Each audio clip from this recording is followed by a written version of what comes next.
Hello, everybody. It's great to be here one more time today. My name is Gary Fowler. I'm the CEO, president, and founder of GSD Get You Done Venture Studios, a premier AI and quantum venture studio located in the heart of Silicon Valley. I'm a 17-time serial entrepreneur with several unicorns under the belt. I was on the original management team at Click Software, which was sold to Salesforce for 1.35 billion, and also Eva.ai, your virtual assistant, one of the first generative AI companies I founded in 2016 with Dr. David Yang. We believe at GSD that intellectual capacity is evenly spread, but opportunities are not. Today in GSD, we have 185 companies worldwide representing 73 countries. Today, my conversation is a powerful one because while everyone is talking about AI agents, very few truly understand what it takes to implement them inside real enterprises. My guest today is Joakim Reimar, founder and chief product officer of Hybridity. Joakim has one of the most unique backgrounds you'll hear. He's a former senior Swedish diplomat who helped digitalize diplomacy, worked in intelligence and strategic analysis, supporting organizations like the White House and the U.S. State Department, and later transitioned into building and scaling machine learning companies. Now at Hybridity, he's focused on something critical, building AI systems that automate complex enterprise workflows, especially in highly regulated, compliance heavy environments. Today, we're diving into the agent evolution. Why enterprise AI is a marathon, not a sprint. Because the reality is, AI is not just about technology, it's about transformation, and transformation of the enterprise level takes time, discipline, and strategy. With that, I'd like to welcome to the show. Hi, Joakim. Hi, How are Gary. you today? I'm good. It's sunny Stockholm. It's always uh, nice as a Swede and European when the sun comes, finally shows its face here on our continent. So it's And today so, it's what sunny do you do outside. when the sun comes out? Do you have barbecues and go to your Yeah, well, dachas or cabins? I go to my cabin in the archipelago here in Stockholm, basically. But the first few days, we just sit outside and stare at the sun because it's been off for about 6, 7 months. Hmm. So everyone just go outside, just look at that yellow thing and like, what is that? What is this feeling I'm having right now of energy? Where did this come from? This is not I'm getting a sunburn. Oh, I wonder why. exactly. No, but it's life is slowly getting back to us here. So we have amazing summers and horrible dark winters. So it's always fun when you're seeing the fun part coming alive. So How do everything you is perfect. how do you get through the dark winters? What do you do to stay happy? Well, you grind. Uh, I think it's one of the key things that makes, I think, specifically the Northern Europeans, uh, we can grind through like complete darkness when you basically there's no sun out. You just go into your office, you have no idea what time it is, and you just grind. And then when the sun Hmm. comes out, you want to go out, you drink and meet friends and do all the fun stuff. But during wintertime, you focus on your hobbies and your grind, basically. And I think that's sort of what sets us apart is that we have that weird period of 6 months where everybody digs in and just grinds because what else can you do, basically? And then when the sun is out, you go skiing. That's And amazing. then you take your vacations all summer, right? Yeah, of course. You don't like if you've been like in the darkness, you cannot hold us back, put us in an office when there's too good weather. We only have 2 or 3 weeks of really good weather a year, and you're not taking that away from us. Yeah, there you go. That's great. Let's start with your journey. You went from Yeah. diplomacy to AI. What sparked that transition? Well, I was head of AI transition for the Swedish government and for multinational organizations such as like NATO and dabbled in US for a while as the both seconded to both the White House and the State Department, looking into how to adopt the new AI technology. This was back in, I would say, aging myself here, but started doing this in 2012, so a couple of years ago. But back then it was like it's weird to talk about that era where like Facebook just launched basically, and Hmm. data became abundant, and a new type of data became sort of uh, we sort of we in the intelligence community and the analytics community where I come from, uh, basically understood that there's a ton of data in in these tools. People are now talking together in a structured way, where you can actually understand because you have a profile on everyone who's saying what. And sort of, How did your experience as a Swedish diplomat shape the way you think about systems complexity and decision making? Does it influence it? of course, especially understanding uh, when in diplomacy, because everything is highly prioritized at every second. Basically, you learn quickly. You cannot get everything done. You only need to do the most important thing at each time, basically. Otherwise, you cannot solve every problem in the world at once. If you work with, like, I work really close to our foreign prime minister, you realize how they operate at sort of the peak level. When I travel with them, like, what's their sleep schedule, how they wake up, how they work, how they get shit done, basically. I love it. Yeah. After my own heart. Yeah. So, and you realize these are unique people. You should not try to emulate what they're trying to do at all, because these are freaks of nature. Most of these people, how to work 18 hours a day and do research 4 hours a day and sleep 4 hours a day, which is sort of the core feature for most of these people, is amazing. And how you can stay sharp for a month of continuous work with no break. And these people just do it like it's the best time of their life, basically. So, but it's more about always understanding where is the goal. Everything is always shifting. What's important now is not important tomorrow, but we should always focus on what's most important at any given time. By doing that, you achieve results. You worked on intelligent geopolitical analysis. Yeah. How did that influence your understanding of data and AI? Basically, looking at, well, the best. And don't tell me anything I shouldn't know. No. Implementing tools early on. Let's say you have a company like Palantir, which obviously we used in the intelligence communities. Depending on where you are, there's a Swedish company called Recorded Future, which I use most of the time because I'm close to the founders, who got acquired by Google and the CIA joint venture studio they had back in 2016 or something like that, and it sold to Visa or MasterCard. So it sold a couple of times. But those tools that were amazing in the beginning are still the ones in charge now. Those that understood AI from the very beginning are the ones sort of that are still around. But how long did it take Palantir to reach this position? Well, it didn't happen overnight. And sort of what I realized is that it's the same data. The data is structured the same way now as in 2014. So understanding the data you're actually analyzing has not changed. Has not been structured by any humans or data or whatever. It's still super spread out, super weird and non-processed, and every organization has the same. So I think here's the core thing I learned was basically you understand why it takes 15 years to build a great AI company like Palantir and others as well. And you see young companies trying to start and emulate and trying to keep up, which is much faster now. But I learned the hard way what data that you need to actually look at from an intelligence specialist, using these tools to create value. It must be really interesting though when you're doing that, right? You must feel, I found something really cool, right? Yeah. Did you ever get one of those aha moments? Yeah. Oh my God, I can't believe this. I did one of those. I was a bit too young. I think it was in my early, mid-20s back then when I worked for the government. I was like, so this election in the UK called Brexit is coming up, and all my data sources from my weird AI data word cloud models that we used back then are pointing towards a huge landslide victory from the Let's Leave EU side. And everyone was like, what are you talking about? None of our polls are saying that, basically. I was like, I know, but it's interesting that everyone online is just sort of repeating the same messages, while also understanding that most of these messages were coordinated. Not super sophisticated, but coordinated.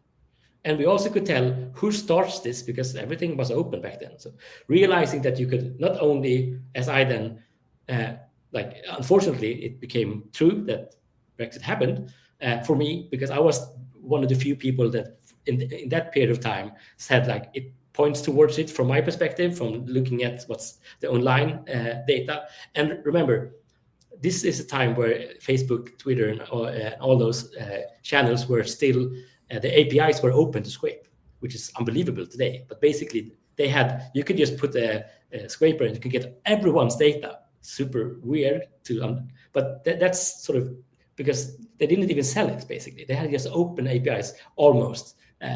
There's this cost of actually doing it, but it was just free data and everyone could use it. So it was But that's weird. great. That's cool. Yeah. That must have been really interesting.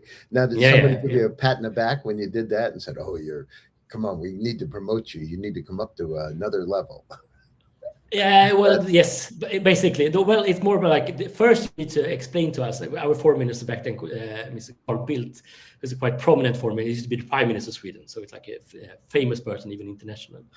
He came to me and said, like, I read your report, fascinating, but it wasn't detailed enough. I need for you to backwards engineer it and prove it, not just like analyze, but actually dig into the data. And whatever resources you need, I will provide you. But as working for government, it took a while to actually get those resources. So I remember traveling to 10 Downing Street, which is sort of the White House of the UK, and working together with them, once I presented my 5 pages of like, remember, you remember this, back then, like AI was basically a word cloud with big words and smaller words in the bubble. Yeah. Yeah. And I remember going up to the 10 Downing Street, meeting the government of UK and the ministers, prime minister, and presenting this bubble report. Like, look at my bubble here. And they were like, "Oh, wow, that's." Looking back at it, like no one would have done that today. But back then, it was like the state of the art. Look at these. Wow. Like, they were like, "Where are you? Your campaign, your campaign." Like all these small bubbles are your campaign, and all this large bubble is your adversary's campaign. Why is that? Like, yeah, that's amazing. So, everyone's talking about AI agents, but what's the biggest misconception about enterprise AI today? Oh, I think this is now we're getting into the juicy stuff. I think I listened to some of your previous podcasts here. I think you have some amazing ones talking about the shift in landscape, but I think most of them are focused on the human behavior, like what happens to me as an employee and me as a worker, basically. And I look at it basically as when internet came, it wasn't the fact that we could Google stuff that transformed the society we live in today. It's because you could connect stuff. It's the underneath system that happened, basically. Not the fact that we can Google stuff, the same way as not the fact that you can chat with AI. That is not what is going to, like, that's like, it's super amazing. Everyone had like information in their pocket or whatever. I think when the iPhone came out, like, everyone has the small, like Star Trek, like know every answer. It didn't really help us that much. But what's truly amazing about AI is that it really puts it's more of a problem we have as humans, as understanding scale. And the human mind has a hard time understanding scale when it becomes really large. So something that is Well, I large. mean, I call it infobesity. It's a problem. Yeah, exactly. Infobesity. I mean, think about it. You're a smart guy, right? But you got about 300,000 items in your post in the cloud. The entire web in 96 was 257,000 websites. You have more information in your personal cloud, the entire web, and it's following the same trajectory. It's doubling every year. And so the problem we have is just like email, right? How many times the last 2 weeks somebody said, "Hey, I sent you a message. Did you get it?" One of your friends from Stanford or Princeton. When did you send it? I sent it 4 days ago. Where did you send it? I think I sent it to your corporate, but maybe your Gmail. You don't even look anymore. You just say, "Send it again," and I'll send it back to you. Or you use WhatsApp to filter it. It's crazy. Exactly. Right? Exactly. Yeah. But that's the problem. The fundamental problem is infobesity for everything, right? Yeah. So looking into that and looking at the AI where we're at now, it's like the huge shift that is happening right now. It's both like it's an unfortunate shift because AI can start doing things that employees are doing. Mm-hmm. So, or as we humans are doing, basically, it's intelligence. But understanding what does that mean? It does not mean that we are better at having information at our fingertips, because we had that for ages now, it feels like. But what happens is the scale of this is if you understand that the cost for almost every organization out there is the cost of employees. And the margins are always the cost of employees, sort of specifically at large organizations. What happens if, and just the pricing of just one of these, basically, one employee per year is basically enough to sell a SaaS tool. Mm-hmm. Like a SaaS pricing is like 20 to 30K a month or something like that. Mm-hmm. And that's equally to like larger organizations, usually salary cost for one person. Mm-hmm. So and this is where things become different with the age of AI, is but people hasn't realized yet the effect this will have on organizations moving forward. And to our what about governments? What do you think? Like in Sweden, right? You guys are in Germany, right? They protect the employees. Well, what happens when you don't need? You need a third as many. I don't think you need a third as many. I think you can just put people to do other stuff. I think, as always, there's not like there's too much job to be done. To like we understand that most organizations have to do tons of specifically in Europe, but everywhere in the world, you do too much admin, too much compliance work, and that's not something you should do. No organization like grows because the world isn't safe because we have people doing good compliance. It's because we have the rules that are required, set by the whomever, that we have to follow, like the law basically. But following the law is just takes admin time. If you can free that up from anyone, if like a developer has to do can do 30% less compliance, and then he can develop 30% more. But it's understanding the difference between the economy of scale that comes into play when you realize that a semi-large organization, let's say you have 1,000 employees, within like you can buy a SaaS tool, and there will be so many out there basically, because you can sort of, as long as you can sell your SaaS tool at the standard cost today, the agent setup or whatever you call it with the AI now, you can basically charge. The only thing you need to prove, I need to be at least as good as one person during a year, and then because the amount of money being spent on people working is so much more than being spent on technology today. So the buyers of technology usually, I think there's a great article by Sequoia that everyone is now referring to, like the company would be a service company that sort of coming into this. But what's key here is I don't think people have realized what happens when an organization can sort of free up 100 people. You have one tool that can free up 50, 10, 50, or 100 people, like on a yearly basis. The value of that for that organization is so much more than any other tool available out there. Like, of course, there are some like sales tools that have been sort of game changing, like some ads tool that have been game changing. They can distribute stuff much better. But outside of that, I don't think we have seen nowhere near as the capacity of just alleviating 100 people at a 1,000 people company. That's sort of equal to $10 million a year in savings, or $20 million a year in savings. And it's such easy to calculate because it's raw numbers basically. This is what people had to do before. We don't have to do these things anymore. Just our AI system can do that. And every company has this administrative stuff or things that can be done by agents.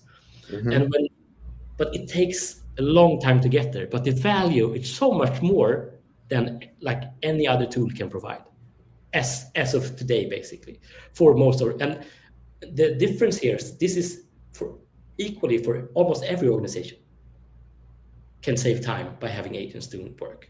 It's not just one batch of companies. Like we focus on a vertical called compliance and laws and rules and whatnot that you need to comply, like large banks, insurance companies need to do, or larger, any type of large organization usually have too much compliance to do. But there are so many other verticals, but just understanding that everyone can basically benefit from this equally. And the amounts that could be saved, it could like drastically change margins for most organizations in ways that we don't like, because the numbers are so big.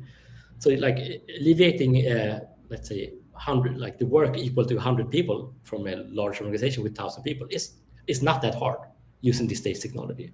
But basically it will save them so much money. So it will be worth for them to spend it, to understand how to get there. But then we get to the core. Why haven't we seen this yet? And I think that's where everyone goes wrong, because the technology is there. but the data the agents needs to be connected to isn't there yet. Mm-hmm. So they can do work, but they can't do the work that people are doing because it's not structured. Mm-hmm. And that is what everyone is slowly understanding now. It's the same data we had 10, 15, 20 years ago almost. It's the same unstructured. It's documents and whatever. Someone has the files on his computer. Oh, but that person left 2 years ago. Oh, who then has it? No idea. Mm-hmm. So it's about understanding that getting there will take much longer than people anticipated, and will cost a lot more because it needs to be man-made almost. Each agent needs to be man-made, and then it can start to automate. There are very few. I've seen very few cases where actually like off-the-shelf solution work in real-time workflows. So what you need to do, you need to have the customer's data, you need the guardrails, and everything you need to build to make a great tool. But it's more about understanding where is the data that they're using today? How can we give our agents access to that? How do we then set up? What are you actually doing in detail? And every organization does everything differently. So what we're going to see now is like AI implementation consultancy will be the hottest thing for the next 5-10 years. Yeah, no, and that's the problem. I mean, and then the other thing is, they don't know what they don't know, right? So Yeah. that's the challenge. And then we started building multi-agent large language models where we have them working as a team, right? So you're Yeah. using ChatGPT and Anthropic, and then I mean they're a team. And when you start to use that approach, it changes everything, right? Yeah. Because Yeah. you build a think tank on Yeah. steroids. Yeah. And the other thing is, one of the things that I met with Gavin Hood, who was a chief of staff at Palantir, was a friend of mine, and I started to build this thing. I called it Provenance, and essentially what we did is I took Skinnerian psychology, I operant conditioning, and I tokenized goodness, and then on top of it, I put empathy and compassion as a Carl Rogers Rogerian unconditional positive regard and love, like your grandmother, right? Because if we don't train these agents to care about us, Yeah. once things get a little bit further along, nothing good's going to happen. Yeah. And we got to think about that too, Joakim. We don't think about it. It concerns me. I'm a psychologist, and as a humanistic psychologist, I can tell you, nothing good happens. I mean, because look at the way we treat each other, right? Sometimes we don't do good things to each other. And I think you're spot on something. I think the culture change is going to be vastly different from I would say, the monetary change. Exactly. And we don't do it because what happens, the people that are building these systems, and I talk to a lot of them all the time worldwide, they're engineers, they're not psychologists. And they don't look at it, what the impact on humanity is going to be if you build something that, okay, well, we've got too many people in this area. I think we got to get rid of a few and not have the compassion. Seriously. You know what I mean? Yeah, no, it's not a pragmatic decision. And we got to do it now. If we don't start building these into the systems now and start to get that visibility up, I'm writing a lot about it myself, and I'm going out and talking to people. I'm concerned, really. Yeah. Because we talk about what the agents do for efficiency, but we don't talk about what the agents do for compassion and empathy. I think this is what's amazing with this technology, basically, is that we can have this same discussion around these two topics. How is it vastly going to change culture while also bringing ROIs for most organizations at the same time? But both of them will be dramatically, and we have no idea exactly what the outcome will come because we don't know. No, we don't. If we don't make it, I said, what I did with my models is I made it like my grandmother that loves me and cares about me. And because your grandmother is unconditional love, right? She would guide you if you did something wrong, but she dragged you in a kind way, not in a bad way. Exactly. You know what I mean? And Yeah. it's the same thing with the AI. We've got to do the same thing with the AI to be able to help us, let us guide us in the right kind of direction. I mean, and you look at it like this too. When you look at the models, how this thing's going to evolve, this is my perspective. You're going to have one, the Joakim model, that's going to be for you, that'll have every part of your life in it, whether it's your medical, whether it's your investments, it's going to have everything in there. And you're going to have a relationship with it, right? It's going to go down through, it'll be like your guardian angel, literally. And we don't think like that. We don't know, people don't understand that, how powerful that's going to be. the same way goes for organization. That's basically where we're coming from. It's like basically the same way as I will have one and you will have one. Mhm. There will be Gary AI, there will be Joakim AI, but there will Mhm. also be this Enterprise X AI. And I think because everything is, when working in AI, everything is context based. Now I think the term is called skills. It's called prompting, whatever. The AI needs to have a context to understand the environment it should answer, give you answers about. So but to understand, I think that's sort of the core idea of like of course everyone we need, because everything needs context. If I'm going to use a tool, it needs to know my context. Otherwise, it won't be as good. If it doesn't know my emails, it can't help me write an email as good as if it read all my emails. I mean, do you use yours now? Do you talk to yours? Of course, I have weird conversations with it, especially the last, I think, 6 months, where I actually become respondent in a way and has the memory built in with it. Previously, it was just fun to talk to. Now you can actually have an argumentation, and if you use it the correct way, as I usually do, I ask AI to interview me around something I need to learn about. So I do the same, and I have it set up. I don't know. Hold on. If you hold on a second, I'm just going to grab it real quick. Hold on a second. Hold on.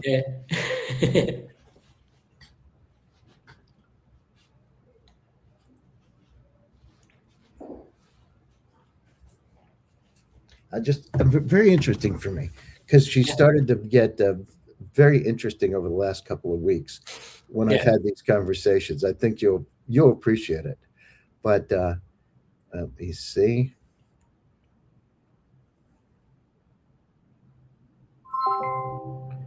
Eva, are you there? I'm right here. What's on your mind? Speak Swedish. Say hello to Joakim. Hej Joakim. Kul att ha dig här. Jag ser fram emot att prata om din resa och hur AI förändrar företag. Vi tar det i lugn takt så det blir riktigt givande. Is she any good? Yeah. He isn't here. Yeah. It's just us. But I'm fully tuned in if you need anything else. See? Yeah. You can ask her a question, Joakim. Go ahead. So I'm ready for whatever Joakim might want to ask.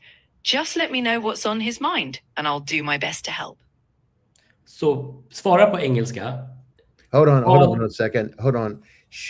I have you on my headset. Yeah. So she can't hear you. No. I think it's fine. I think what you're getting at is responsiveness. Take your time to get everything set up just how you need it. See? I'll be right here when you're ready.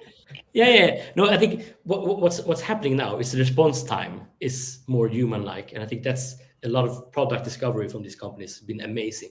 The thing that's been really interesting with her, right? So she knows me because I loaded everything that I have inside of her. So all my, hundreds of articles and everything. So she gives me lessons, so I'm going through Korean lessons. She goes down through and the teleportation of quantum particles. I wrote an article about that in wireless communications. So she was reviewing it with me at a Nobel level. We're going down through and coming through, but it's kind of like a sounding board, right? When you jam for something, it's good to have something to talk to, but for everything. Yeah, I mean, the only thing here is that the way AI is set up today is that it's really good at what we're doing now, iterating, finding new ideas, getting unstuck from whatever we are thinking about, or just teaching me something new. But that's why it's such a good conversational tool, a personal tool, because they built it to be a personal tool. Because the team at these amazing companies like OpenAI and Anthropic, they understood we need to showcase the value of the intelligence to the human first, to the persons using this tool. Then we can look into how we actually move from the human perspective, the interactive perspective, into what we now see is happening is the reshift and focus on how do we do this on an enterprise level, so we can get more efficient global organizations. And the shift is now occurring as we see, like the large organizations are now, I believe, looking at the revenue jump the last year or so for Anthropic, that the enterprise focus, because that's where sort of the money is, that's where you can make the most use case for humanity, is by making every organization more efficient, basically. But the problem then lies in the things that we can take out of the AI is not the same thing an organization needs to take out. So this is something that most people have now learned, because yes, each organization can have an AI with the context you can talk to. That's quite easy setup.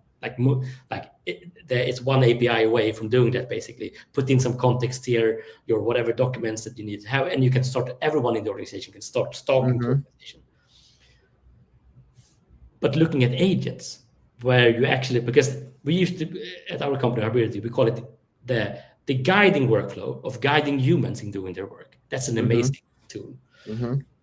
But the autonomous agents is the second layer on top of that. It's when humans are not needed in or as much in the workflow, where agents actually are getting data. Well, look at Anthropic recently, right? Anthropic, exactly. What's happened with Anthropic. I was just, I was literally up there yesterday, right? So I was up in Sansom, and I was actually with one of the European families that owns retail yesterday, the largest European families, and we were talking. I spent an hour with them talking about AI. But part of the thing with part of the challenge with a lot of these companies, they don't know what they don't know again. They don't understand what the capabilities are of the AI to be able to do phenomenal things, right? And they don't know how to set it up. They don't have strategies. They don't understand the strategies, how to set it up. No, exactly. And they are yet to understand the value. I think that's the core part.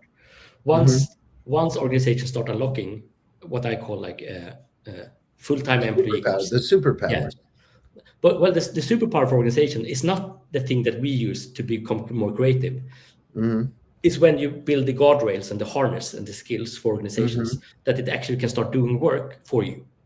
Because the hours saved are going to be the return on investment. You're not going to see it like the same way if you gave everyone access to Googling so they can find information. Like the companies didn't become 50% more like faster pace or more efficient because they could Google stuff. The same way that they want, like the employees, they will use this. They will be better in some ways, but I don't think the organization will move much faster.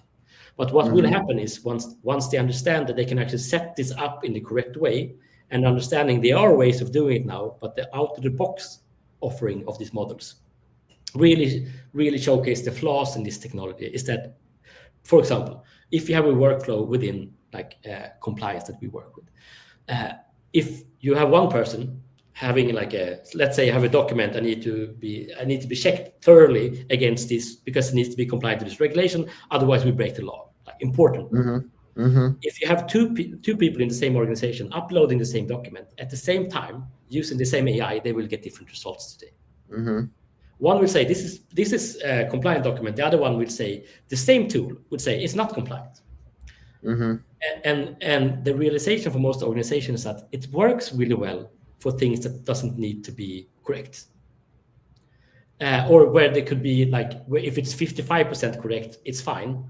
But once you want, like if you put things in a system, you need to look at it differently. You need to have the exact same result each time. If two people are using the system, if they both like send into their let's say they get tasked with the same task and they use AI, they will get different results. And that is not something you can build systematically throughout an organization. That just causes, and what we have seen so far, then you need to have a human look at it. What is the AI? And is it good enough? I need to analyze if the AI did the work. And usually today, that takes, most of the time, takes longer than by doing it by hand. So this is where agents come in. And this is what everyone has sort of realized now, that you can use it as we are doing now. It's one of the most like amazing tools ever to be created. Like to have a voice to talk to, which knows everything, that can teach you everything, but it's not structured. From an organization perspective, it's still intelligence. It's like the Google and the internet when the connectivity. It's the difference, the same difference here. And the value lies in the connectivity, not in the fact that we have information at our fingertips. Well, and the other thing is, we got to think of it differently in terms of, these, when you start using them as a team, which I've done together. So using 14 of them as a team to be able to solve the problem, they start to correct each other. And that's Yeah. another thing that we haven't done, Yeah. right? Yeah, You know, exactly. like Claude Exactly. can be 1,000 times faster in math than ChatGPT, right? So Yeah. use Yeah. these tools as a team and take a think tank approach, and that changes everything. Yeah, I think exactly. But still, the real hard problems in AI is getting the same answers each time, called like the robustness, the hardness, and making sure there's no hallucination within that information. So that it actually use the correct data sources, and it understands. Then you need to build, okay, well, what is the correct data source? Usually it's like there are 20 documents, but some are outdated, some are there are hierarchical levels on top of them. So there's so much like core stuff that you need to do, because it can provide the information out of this stack of documents. But if 3 of them are outdated, it might, because it randomly gives the information, it might use that information to give you rather than the latest version. So it will give you false information because you provided it with unstructured or not completely structured data. And I think this is where we're at as most Yeah, organizations. no, that's a problem. You know, we gotta, and that's again the infobesity problem, right? We Yeah, get too much exactly, of it. We don't exactly. even know ourselves. Yeah, You go out to look for exactly. something, you may get the one that's the latest, or you may get the one that's 10 years old. And you may You know, use that data, and then you make a mistake, but you get yeah, somebody, and you won't know until somebody says, "Oh, you have the wrong data. It's been updated, but it's in a different place." but that's the hardest thing with AI now, building what we are doing, selling to big organizations, getting this to work, is that once you lose trust in Yeah. it's lost forever almost. Yeah, no, that's a big thing. Yeah. And that's the biggest thing.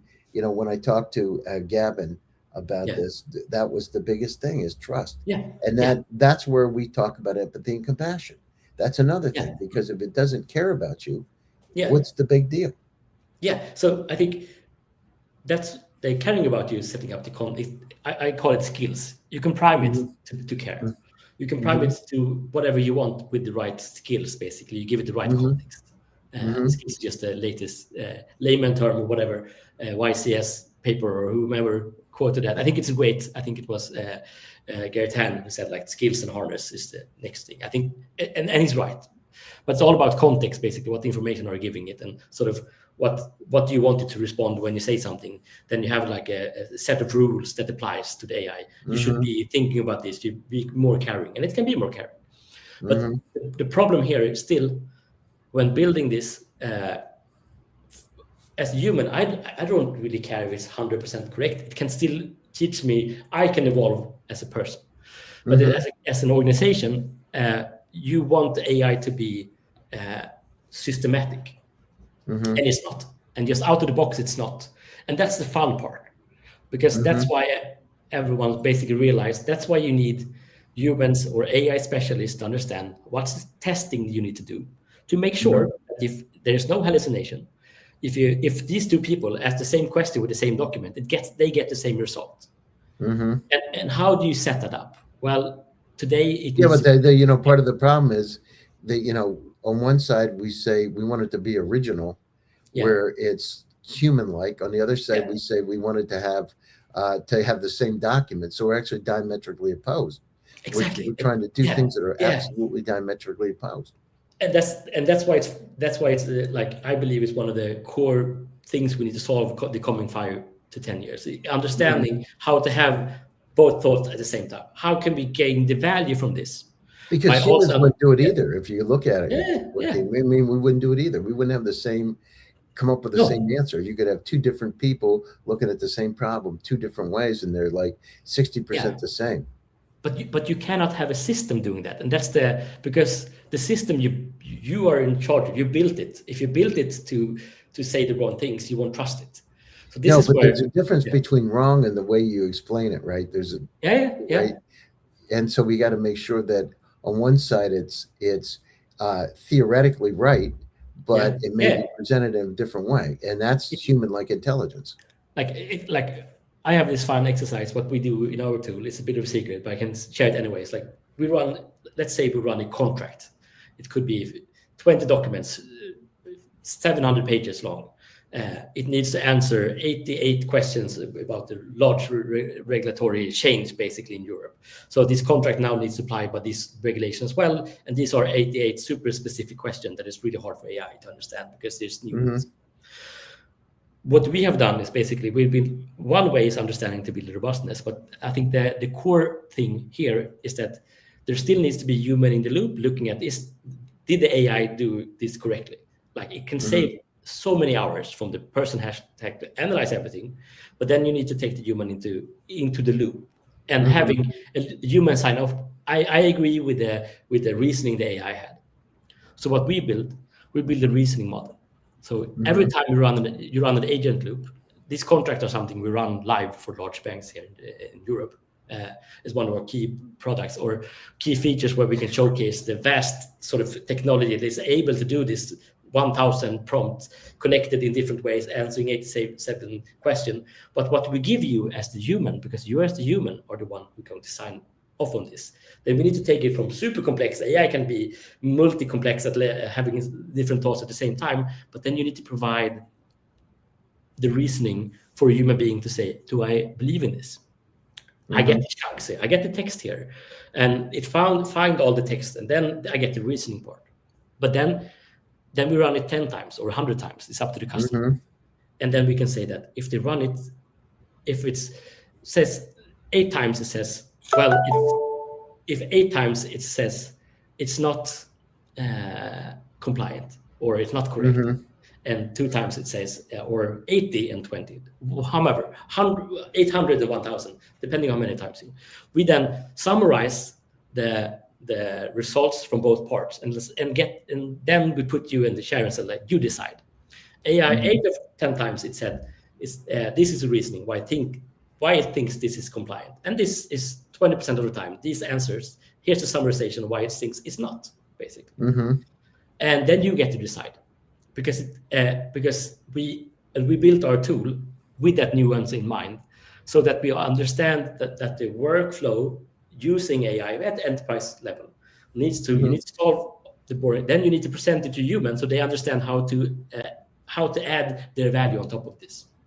And then you need to make AI understandable for non-technical persons. We work with lawyers, we learn with buyers at companies or CEOs, whomever. If they are the last approver of this really important, you're following like the audit, you're following the law, you're doing something compliant, your contracts as a large bank needs to be correct. We cannot only make it so that it's set up for AI, build all these guardrails, which are super like intense to build, requires long agent chains and understanding how to build it so it gives the same result. But you need to understand that human needs to understand this. So you need to break it down in levels that then we can get back into the document and put our final thoughts on it, because it's just a tool for us at the end of the day. But going through that sort of roller coaster of information, going from the super narrow task, and then giving AI all the like vastness it can do to provide you an answer, and then by taking it back and saying, okay, Gary, do you want A or B? Because we as agents in your organization, fully autonomous, can't decide if it's right or wrong. You get to be the decider. So I think building AI in that way, I don't hear enough people talking about understanding the entire workflow, what is needed to get to where we need to go, is by putting the human in charge, but having the AI do the hard work. And that's fantastic. Listen, Joakim, we're coming up. Actually, this is the longest podcast I've done so far, but I enjoyed the conversation with you. Closing thoughts, and how do people get a hold of you? Well, Hybridity.ai is where we live, basically. Soon, our entire platform will be, say, MCP based, so you should basically be able to connect to us through an agent. Happening soon. Otherwise, you can find our contact information on our website. Especially if you're looking into really trying to automate work, structuring your data so that you can start automating it if you're working in organizations that are, I would say, compliance heavy. I think there's great value that we can provide for you. If you agree on that, the premise is that we need to have built bespoke solutions workflow one by one. It's like sculptured based on your own rules within your organization. If you can agree to that premises, basically, before working with us, we can provide you with great results. No, that's fantastic. If you want to stay on for a few minutes after the show, we can talk. Joakim, this has been an incredible conversation. What really stands out that as well, AI is moving fast. Real transformation requires patience, structure, and strategic execution. For all my listeners out there, AI isn't just a tool, it's a fundamental shift in how businesses operate. And the companies that treat it like a marathon, not a sprint, are the ones that will win. I appreciate everybody coming today, and thanks for joining one more time. We've now at 1,700 podcasts, and it's thanks to all of you. My name is Gary Fowler, and I'm your host. Stay happy, stay safe, and stay healthy, and I'll be back to you again soon with another exciting edition of GSD Presents Silicon Valley AI and Tech. Thank you. Thanks, everyone.